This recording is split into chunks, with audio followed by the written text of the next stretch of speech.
محترم ناظرین، مولانا مودودی سے کسی نے پوچھا آپ نے کبھی ولی اللہ دیکھا ہے؟ تو مولانا نے فرمایا میں تو ابھی ایک ولی اللہ سے مل کر آ رہا ہوں۔ جب لوگوں نے حیران ہو کر پوچھا تو آپ نے بتایا آج جب ہم لاہور ریلوے اسٹیشن پر اترے تو سامان اٹھانے کے لیے کلی کی ضرورت پڑی۔ بہت سے کلی حضرات دوڑے آئے۔ میری نظر ایک ایسے کلی پر پڑی جو نہایت آرام سے نماز میں مشغول تھا۔ ہم نے فیصلہ کیا کہ اس کا ہی انتظار کریں گے۔ وہ فارغ ہوا تو میں نے اس سے پوچھا کیسے بندے ہو؟ ٹرین کی آمد ہی تو تمہارے رزق کا سامان ہے، تم نے رزق کمانے کے وقت میں نماز کیوں شروع کر دی؟ اس کلی نے جواب دیا جو رازق ہے وہ میرے حصے کا رزق مجھ تک ضرور پہنچائے گا۔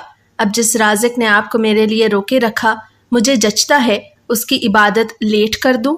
اس کلی نے سامان اٹھایا اور میری مطلوبہ جگہ پر پہنچا دیا تو میں نے اسے 1 روپیہ کرایہ ادا کر دیا۔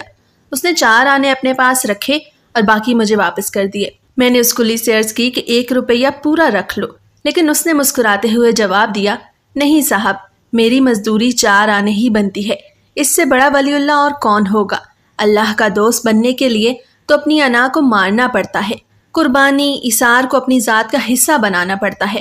اشفاق احمد صاحب فرماتے ہیں کہ ایک دفعہ میں نے اپنے ابا جی سے پوچھا کہ عشق مجازی اور عشق حقیقی میں کیا فرق ہے؟ تو انہوں نے کچھ دیر سوچا اور کہنے لگے بیٹا کسی ایک کے آگے اپنی انا کو مارنا عشق مجازی ہے اور ساری دنیا کے سامنے اپنی انا کو مار لینا عشق حقیقی ہے۔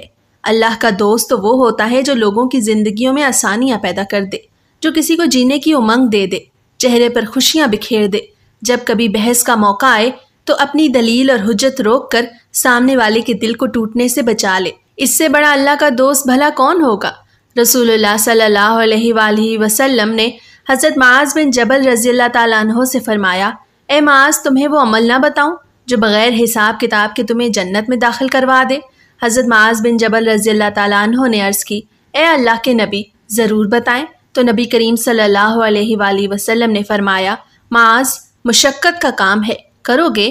حضرت معاذ بن جبل رضی اللہ تعالیٰ عنہ نے جواب دیا یا رسول اللہ ضرور کروں گا۔ تو آپ نے فرمایا معاذ یہ مسلسل کرنے کا کام ہے، کرو گے؟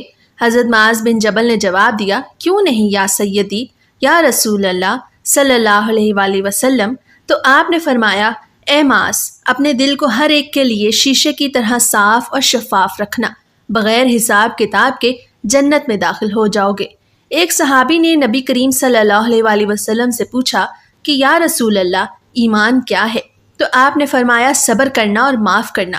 آپ یقین کریں تہجد پڑھنا روزے رکھنا آسان ہے لیکن کسی کو معاف کرنا مشکل ہے۔ رسول پاک نے فرمایا اسلام کا حسن یہ ہے کہ بھوکوں کو کھانا کھلاؤ اور ہمیشہ اچھی بات زبان سے نکالو۔ جو صبر کرنا سیکھ لے، بھوکوں کو کھانا کھلائے، ہمیشہ اچھی بات اپنی زبان سے نکالے اور لوگوں کے لیے اپنے دل کو صاف کر لے، اس سے بڑا ولی بھلا اور کون ہو سکتا ہے؟ یاد رکھیں جو لوگوں سے شکوہ نہیں کرتا، جس کی زندگی میں اطمینان ہے وہی ولی ہے۔ جس کے دل کی دنیا میں آج جنت ہے وہی وہاں جنتی ہے، اور جس کا دل ہر وقت شکوے شکایتوں حسد کینہ بغض لالچ اور ناشکری کی آگ سے سلگتا رہتا ہے وہاں بھی اس کا ٹھکانہ یہی ہے۔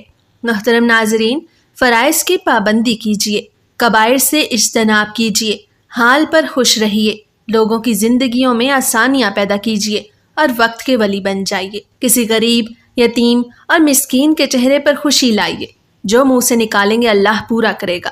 اللہ ہم سب کو محفوظ رکھے، آمین۔